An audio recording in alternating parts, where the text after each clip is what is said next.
Hello दोस्तों, स्वागत है आपका अपने यूट्यूब चैनल यूनिक प्लस पर। मित्रों, उम्मीद करता हूँ कि आप सब लोग बेहतर होंगे, स्वस्थ होंगे, मस्त होंगे। मैं भी ठीक हूँ। दोस्तों, आज मैं आपके सामने आर ओ और ए आर ओ री एग्ज़ाम को लेकर प्रैक्टिस सेट 1 लाया हूँ। नए टॉपिक को लेकर वाक् एवं वर्तनी शुद्धि। ये टॉपिक दोस्तों आपकी आगामी परीक्षा के लिए काफ़ी लाभकारी सिद्ध होने वाला है, इसलिए आप लगातार हमारे चैनल से जुड़े रहें। चैनल को लाइक करें, कमेंट्स करें, सब्सक्राइब करें। मैं इसी तरह से लगातार आपके सामने प्रैक्टिस सेट और वीडियो लाता रहूँगा। दोस्तों, आप जानते हैं कि परीक्षा काफ़ी नज़दीक है, इसलिए आप अपनी तैयारी लगातार बनाए रखें और लगातार मेहनत करें, जिससे कि खुद को कामयाब बनाएं। दोस्तों, आज मैं आपके सामने प्रैक्टिस सेट 1 वाक्य और बर्तनी शुद्धि को लेकर बताऊंगा। और इसमें जो भी क्वेश्चन है दोस्तों, वो मैं समझता हूँ कि आपके लिए काफ़ी रामबाण साबित होने वाले हैं, इसलिए आप लगातार हमसे जुड़े रहें। और आज बात करते हैं हम क्वेश्चन नंबर पहले की, प्रैक्टिस सेट 1। क्वेश्चन नंबर 1 आपके सामने। निम्नलिखित में से शुद्ध वाक्य का चयन कीजिए।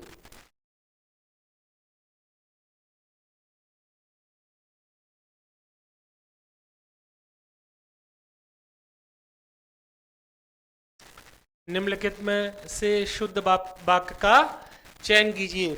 अब यहाँ पर जैसे दोस्तों हमें शुद्ध वाक्य इसमें देखना है, क्योंकि इसमें 4 ऑप्शन दिए हुए हैं आपके सामने, और ये भी आपके आर ओ और ए आर ओ का एक टॉपिक है। 6 टॉपिक है, मैंने आपको पहले भी बताया था दोस्तों। इसमें आज हम 2 टॉपिक आपके सामने सॉल्व करा चुके हैं, आज तीसरा टॉपिक नया लेकर आए हैं। आप काफी ध्यानपूर्वक इसको समझिएगा। बात करते हैं पहले क्वेश्चन पर। सांसारिक समस्याओं में सभी फंसे हैं। सांसारिक समस्याओं में सभी फंसे हैं। निरपराध व्यक्ति को दंड क्यों मिला? हिंदी देवनागरी लिपि में लिखी जाती है। अत्यधिक दुख सहा नहीं जाता। अगर दोस्तों अगर यहाँ पर हम वाक्य की शुद्धता की बात की जाए तो सांसारिक समस्याओं में सभी फंसे हैं, ये गलत है। ठीक है। निरपराध व्यक्ति, जिसका कोई अपराध ना हो, व्यक्ति को दंड क्यों मिला? ये दोस्तों हमारा बिल्कुल सही है यहाँ। ठीक है। और हिंदी देवनागरी लिपि में लिखी जाती है, ये नहीं होगा। ठीक है, ये भी गलत है। और यहाँ क्वेश्चन अत्यधिक दुख सहा नहीं जाता, ये भी इस तरह से। ठीक है, तो ऑप्शन नंबर 2 हमारा आंसर होता है कि निरपराध व्यक्ति को दंड क्यों मिला। ठीक है, ये बिल्कुल हमारा सही है। बाकी के ये तीनों हमारे गलत है। ठीक है, तो क्वेश्चन नंबर पहले का ऑप्शन नंबर 2 हमारा आंसर होता है। नेक्स्ट क्वेश्चन पर बात करते हैं।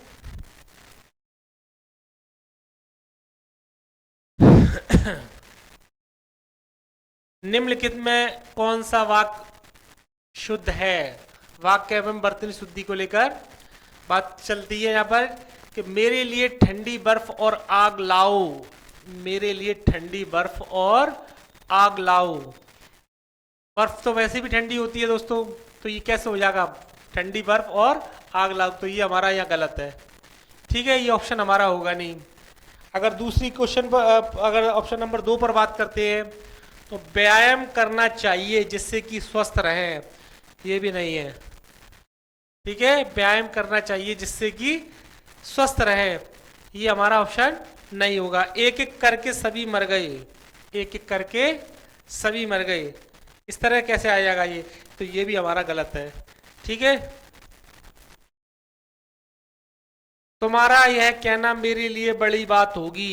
तुम्हारा यह कहना, तुम्हारा यह कहना मेरे लिए बड़ी बात होगी, तो ऑप्शन नंबर 4 ये बचा हमारा। ठीक है, तो हमारा क्वेश्चन नंबर 2 का ऑप्शन नंबर 4 आंसर होता है। तुम्हारा यह कहना मेरे लिए बड़ी बात होगी। ठीक है, नेक्स्ट क्वेश्चन पे बात करते हैं। निम्नलिखित में कौन सा वाक्य शुद्ध है? निम्नलिखित में कौन सा वाक्य शुद्ध है? बाकी की अगर शुद्धता की बात की जाए दोस्तों, तो यहां पूज्यास्पद पूज्यास्पद व्यक्ति का सम्मान करना चाहिए। दक्षिण भारत के लोग हिंदी तरभाषी हैं, ये नहीं होगा। ठीक है, हिंदी तरभाषी है, ये हिंदी तर क्या होता है, ये गलत। ठीक है, सुरेखा ने गीत की 2-4 कड़ियां गाई, ये भी नहीं है। ठीक है, ये भी नहीं होगा। अब परीक्षा प्रणाली बदलनी चाहिए, अब परीक्षा प्रणाली बदलनी चाहिए, तो ये भी हमारा नहीं होगा। यहां देखो पूज्यास्पद व्यक्ति का सम्मान करना चाहिए, तो ये हमारा आंसर होता है, पूज्यास्पद व्यक्ति का सम्मान करना चाहिए। ठीक है, बाकी के तीनों हमारे गलत हैं। ये अब परीक्षा प्रणाली बदलनी चाहिए, ये भी नहीं होगा। ठीक है, नेक्स्ट क्वेश्चन पर बात करते हैं। एक वाक्य शुद्ध है, एक वाक्य शुद्ध है।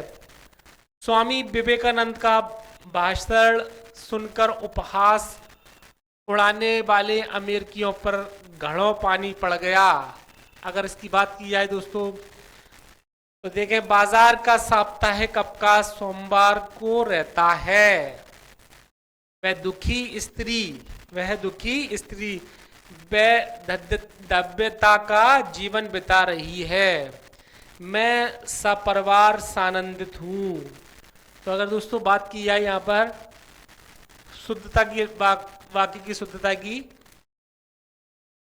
तो मैं सपरिवार सानंदित हूं, ये नहीं होगा। ठीक है, जब दुखी स्त्री वैधनता का जीवन बिता रही है, ये भी गलत है। ठीक है, बाजार का साप्ताहिक अवकाश सोमवार को रहता है, साप्ताहिक अवकाश। ठीक है, ये भी हमारा गलत है। अगर यहाँ बात किया है स्वामी विवेकानंद का भाषण सुनकर उपहास उड़ाने वाले अमेरिकियों पर घड़ों पानी पड़ गया, घड़ों पानी पड़ गया, ये हमारा आंसर सही है बिल्कुल। ठीक है, तो क्वेश्चन नंबर 4 का ऑप्शन नंबर 1 हमारा आंसर होता है। नेक्स्ट क्वेश्चन पे बात करते हैं। निम्नलिखित वाक्यों में से एक वाक्य अशुद्ध है। ये 4 वाक्य दिए हैं, इनमें से एक वाक्य अशुद्ध है, उसको हमें देखना है। बाकी के 3 शुद्ध है। वाक्यों में से एक वाक्य अशुद्ध है। छात्रों ने पंडित नेहरू को अभिनंदन पत्र अर्पित किया। छात्रों ने पंडित नेहरू को अभिनंदन पत्र अर्पित किया। महादेवी वर्मा ने सरस्वती को श्रद्धा सुमन अर्पित किया। ठीक है, रानी ने बुद्ध को अहिंसा भाव अर्पित किया। छात्रों ने पंडित नेहरू को अभिनंदन पत्र प्रदान किया। ठीक है, अगर यहां पर अगर बात की जाए दोस्तों वाक्य की अशुद्धता की, तो छात्रों ने पंडित नेहरू को अभिनंदन पत्र अर्पित किया, ये सही है। ठीक है, ये हमारा सही है। महादेवी वर्मा ने सरस्वती को श्रद्धा सुमन अर्पित किया, ये भी ठीक है। ठीक है, ये भी ठीक है। रानी ने बुद्ध को अहिंसा भाव अर्पित किया, रानी ने बुद्ध को अहिंसा भाव अर्पित किया, ये भी हमारा सही है। अगर बात की जाए दोस्तों छात्रों ने पंडित नेहरू को अभिनंदन पत्र प्रदान किया, ये हमारा गलत है। ठीक है, अभिनंदन पत्र प्रदान किया, अभिनंदन प्रदान किया। ठीक है, तो ये आंसर हमारा होता है इसमें 4 नंबर। ठीक है, इसमें पूछा गलत अशुद्ध पूछा है, तो हमारा 4 नंबर होगा ये अशुद्ध। ठीक है, ऑप्शन नंबर 4 आंसर होता है हमारा ये। नेक्स्ट क्वेश्चन में बात करते हैं। निम्नलिखित वाक्यों में से एक वाक्य शुद्ध है। निम्नलिखित वाक्यों में से एक वाक्य शुद्ध है। मेरे घर के पास एक हलवाई की दुकान है। मेरे घर के पास एक हलवाई की दुकान स्थित है। ठीक है, मेरे घर के पास एक हलवाई की दुकान है, हलवाइयों की दुकान है। मेरे घर के पास हलवाई की एक दुकान है। अगर दोस्तों अगर यह एक वाक्य शुद्ध शुद्ध है तो उसकी अगर बात की जाए तो यहाँ पर हमारा मेरे घर के पास एक हलवाई की दुकान है, एक हलवाई की दुकान है, ये हमारा गलत है। ठीक है, ये होगा नहीं। मेरे घर के पास एक हलवाई की दुकान स्थित है, ये भी हमारा गलत है। ठीक, मेरे घर के पास एक हलवाइयों की दुकान है, ये भी गलत है। ठीक है, अगर जब बात किया मेरे घर के पास हलवाई की एक दुकान है तो ये हमारा आंसर होगा सही। ठीक है, ऑप्शन नंबर 4 आंसर होता है। मेरे घर के पास एक हलवाइयों की दुकान है तो ये गलत, अलग से दिख रहा है हलवाइयों की। यहाँ देखें ऊपर वाले में मेरे घर के पास एक हलवाई की दुकान स्थित है, ये भी गलत है। मेरे घर के पास एक हलवाई की दुकान है, एक हलवाई की एक दुकान होगा, हलवाई की एक दुकान, देखो ये बिल्कुल सही है। ठीक है, तो क्वेश्चन नंबर 6 का ऑप्शन नंबर 4 हमारा आंसर होता है। दोस्तों इसी तरह मैं लगातार आपके सामने प्रैक्टिस सेट लाता रहूँगा। आप लगातार हमारे चैनल से जुड़े रहें और आपकी भी ये जिम्मेदारी बनती है कि आप हम हमारे चैनल को लाइक करें, कमेंट्स करें, सब्सक्राइब करें, क्योंकि हम लगातार आपके सामने प्रैक्टिस सेट और वीडियो लाते रहते हैं। और मैं समझता हूँ कि ये प्रैक्टिस सेट आगामी जितनी भी परीक्षाएं आपकी होंगी तो उसके लिए काफ़ी महत्वपूर्ण साबित होगा। इसलिए आप लगातार हमसे जुड़े रहें और प्रैक्टिस सेट और वीडियो का आनंद लें। ठीक है, अब नेक्स्ट क्वेश्चन पर बात करते हैं। क्वेश्चन नंबर 7 पर बात करते हैं कि निम्नलिखित वाक्यों में शुद्ध वाक्य है। निम्नलिखित वाक्यों में शुद्ध वाक्य है।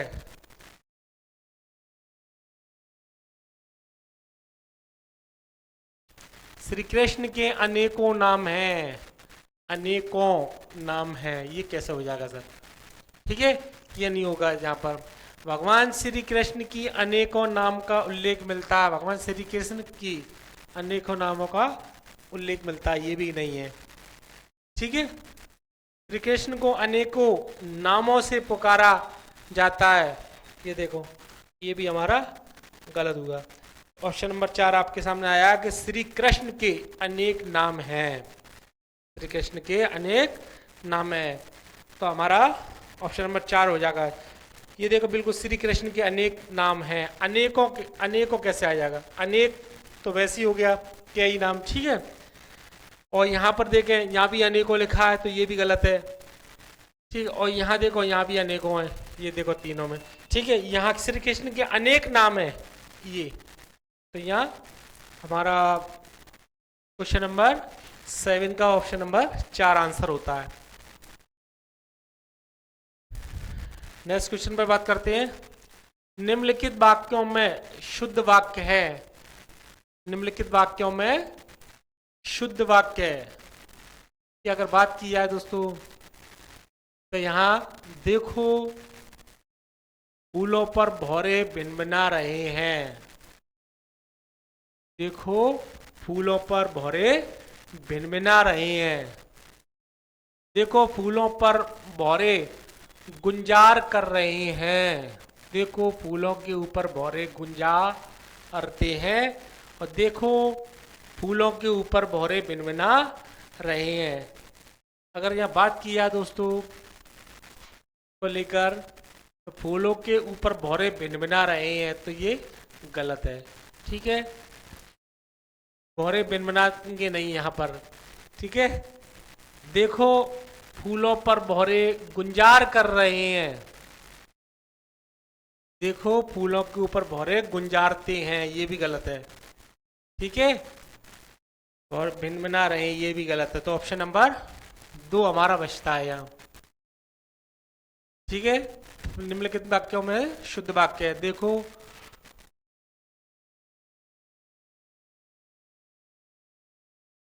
फूलों के ऊपर देखो, फूलों पर भौरे गुंजार कर रहे हैं। तो ऑप्शन नंबर 2 हमारा आंसर होता है।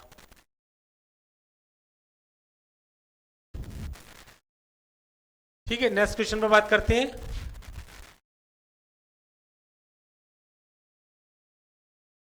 निम्नलिखित वाक्यों में शुद्ध वाक्य है। निम्नलिखित में से शुद्ध वाक्य, गौतम ऋषि की पत्नी का नाम अहिल्या था। गलत, अहिल्या था, ये यही गलत हो गया। ठीक है, क्वेश्चन को सही तरीके से समझाएं और पढ़ाएं तो क्वेश्चन अपना आइडिया लग जाता है कि कौन सा ऑप्शन यहाँ गलत है। राजीव निरपराधी है, राजीव निरपराधी है, ये भी है गलत है। अंगद रावण संवाद पर प्रकाश डालिए, अंगद और रावण संवाद पर प्रकाश डालिए, गलत। अग्नि प्रज्वलित हो रही है, बिल्कुल सही।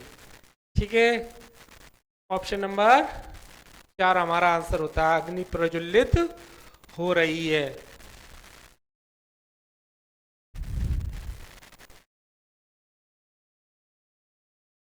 गौतम ऋषि की पत्नी का नाम अहिल्या था, ये गलत। राजीव निरपराधी है, अंगद रावण संवाद पर प्रकाश डालिए। ठीक है, तो ये अग्नि प्रज्वलित हो रही है, ये बिल्कुल सही है। क्वेश्चन नंबर 9 का ऑप्शन नंबर 4 हमारा आंसर होता है। नेक्स्ट क्वेश्चन पर बात करते हैं। निम्नलिखित में से कौन सा वाक्य शुद्ध है? कौन सा वाक्य शुद्ध है? क्वेश्चन नंबर 10 पर बात करते हैं। यह व्यर्थ बात करने से कोई लाभ नहीं, यह व्यर्थ बात करने से कोई, अब ये गलत है।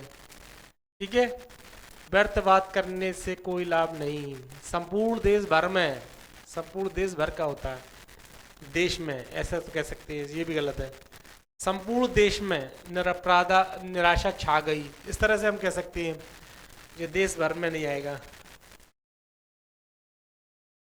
व्यर्थ बात से कोई लाभ नहीं, करने से क्या, बात तो कर ही रहे, करने से किस तरह से आएगा ये।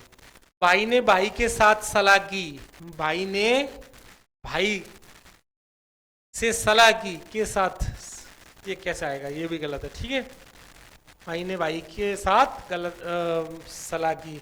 कृपया पत्रोत्तर शीघ्र दें, ये हमारा आंसर सही है। ठीक है, कृपया पत्रोत्तर शीघ्र दें, पत्र जो हमने लिखा है उसका उत्तर शीघ्र दें, ये बिल्कुल सही है। ठीक है, तो ऑप्शन नंबर 4 हमारा आंसर होता है।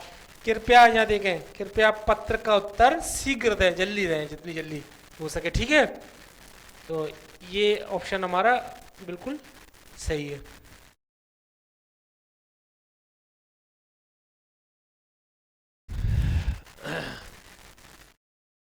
तो दोस्तों, आज हमने आपके सामने प्रैक्टिस सेट 1 वाक्य और वर्तनी शुद्धि को लेकर 10 क्वेश्चन सॉल्व कराए, और मैं उम्मीद करता हूँ ये क्वेश्चन आपको काफ़ी समझ में आए होंगे, और मैं इसी तरह से लगातार आपके सामने और भी प्रैक्टिस सेट लाता रहूँगा, और आप लगातार हमसे जुड़े रहें।